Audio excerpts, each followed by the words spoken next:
The beautiful and graceful Grace Auburn, the majestic noble with a harsh attitude, engaged to the prince himself. Who would have guessed? Deep down inside her, she's actually a 52-year-old Japanese bureaucrat. Oh, Japan, what will you think of next? Yes, from Bureaucrat to Villainess, Dad's Been Reincarnated is a new series in the winter 2025 anime season. Yes, taking on the typical villainous isekai trope, but putting a little twist in there, and the idea of this really old dad taking on the role of the villainess herself. I'm typically always open-minded when it comes to these series, always looking to see what kind of twist they'll end up doing with it. And so far, with these first 2 episodes of the series, I'm pretty engaged. The series opens up with, yes, a 52-year-old bureaucrat who at some point ends up spotting this kid crossing the road, and he goes to save him from Truck-kun before being transported into another world, but not to be reincarnated, not to become the hero of a world, no, yes, to be placed inside of the body of the villainess herself. And yes, as per usual with these Otome game type stories, you do have the villainous character who is in this one school, and she's doing everything she can to be the nastiest person ever and get in the way of the main character, who's typically a commoner that worked really hard to get into the school, who eventually will win over one of the many beautiful men that are in the school. Now, thankfully, this 52-year-old bureaucrat is actually pretty knowledgeable about Otome games. Yes, back in the day, he used to actually be an otaku along with his wife, and they also have a daughter who actually played the game. But unfortunately, yes, he still doesn't know, the names. He's pretty much only familiar with the actual faces of them. And yes, there is a sense here that he does have some memories in the back of his head of the life of Grace herself. So very quickly, yes, he approaches the main character of the story as she arrives at her first day of school. And even though he wants to kind of play the role of the villainess to kind of keep things in order, he's not very good at it.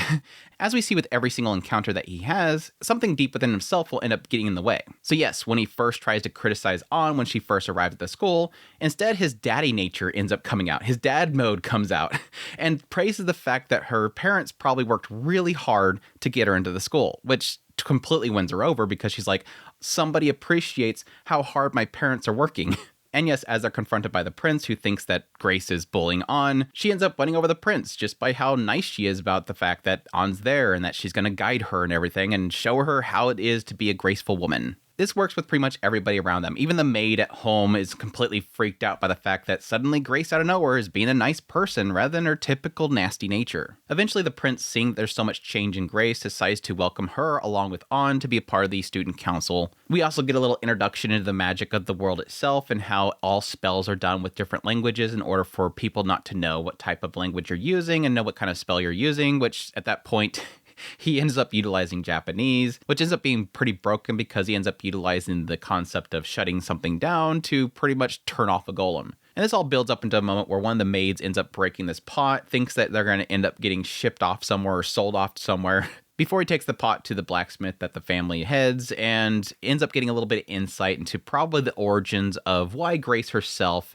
before he took over, was a nasty person. The idea that, yes, back in the day when Grace was younger, she used to be much more rambunctious, loved to kind of run around and explore and hang out with the blacksmith and the gardener to kind of see what they're doing. But at some point when she started doing her actual training to become pretty much probably the future princess, she got into her head that she had to be more strict and more ladylike and more graceful, and yes, probably where she got a lot of her harsh attitude. Just overall a culmination of different events that he runs into and tries to navigate in a villainous way, but obviously always ends up blowing up in his face. So my thoughts so far on From Bureaucrat to Villainous, Dad's Been Reincarnated. So far, I'm actually really enjoying this show. Now, I will put a massive pause on there. While I do like a lot of what this is doing, I do acknowledge that this might actually get extremely repetitive.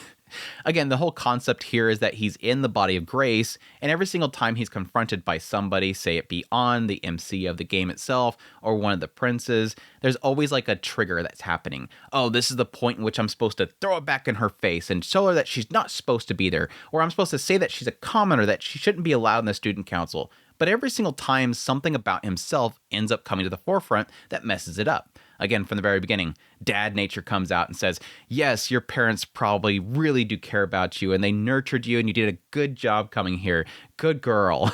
Or later on, just having these little moments where suddenly like his inner like self from his company where he used to have to do like, different kind of exams for his teams, and he would address exactly what's going on with their group and how they're handling their work as a team really well. and it ends up, getting in the way.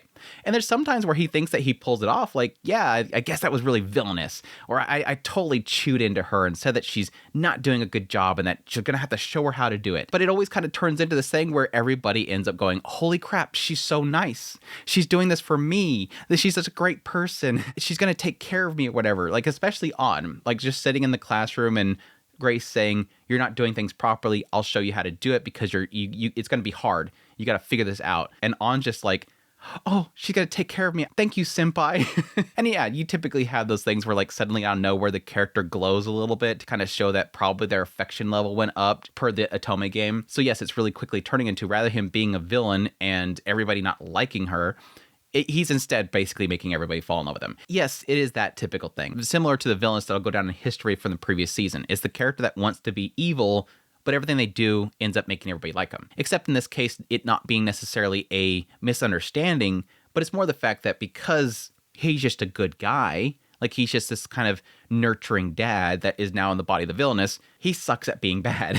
He sucks at being bad. It's not misunderstandings, it's just that he's just, in general, he's a nice guy, and so he can't be mean. He just fails miserably at it. And so yes, a lot of the characters around him is kind of turning into this whole thing where everybody goes, holy crap, Grace has changed so much. And yes, I am kind of a sucker for that whole like backstory of the villainous characters. I've always typically liked these villainous isekai stories because it always ends up turning into this deeper story behind the villainous themselves. There's always a deep-rooted cause for their problems. So yes, later on in the second episode, getting into the fact that Grace used to be a good person. Grace used to be a very kind-hearted girl that everybody loved her being around. She was just so cute and she was just so like intrigued by everything. But unfortunately, things that she couldn't control bore down upon her and turned her into what she was. She felt the expectations for her was to be this proper noble girl. She believed that she couldn't talk to the maids anymore, that that's not something that she should be doing. And so she had to start being more harsh. And so you're getting a sense here that she never wanted to be that. So it's kind of a cute little twist to it. And I always typically like that whole deeper rooted cause for the villainous character. But yes, that aside, I'm really enjoying this show so far. The comedy's been pretty spot on. I think he's just absolutely a cool dude that always ends up getting into some kind of shenanigans with the characters around him. And while I do fear the formula of something presented, him trying to be villainous about it, failing miserably, everybody getting doki doki with him, getting repetitive, it has done well so far to kind of keep it fresh. I mean, I love the whole cafeteria scene and the idea that they go in there and you have all these other noble girls. They're kind of forcing them to have to be independent, so they have to get their own food rather than having somebody serve them. And the best way for him to navigate that without making it look like Grace has sort of changed the leaf, he instead just does it really super gracefully. And because of his innate nature to want to thank the chef for the food being so good, he does this overly dramatic thing where he goes over there gracefully and says, thank the chef for the great food or something like that. And so everybody wants to thank the chef. And so it becomes like some tradition that everybody thanks the chef every single time they go in there. He just pulls it off so well. And he has this cheat mode that will allow anything that he does to sort of transfer into a graceful woman.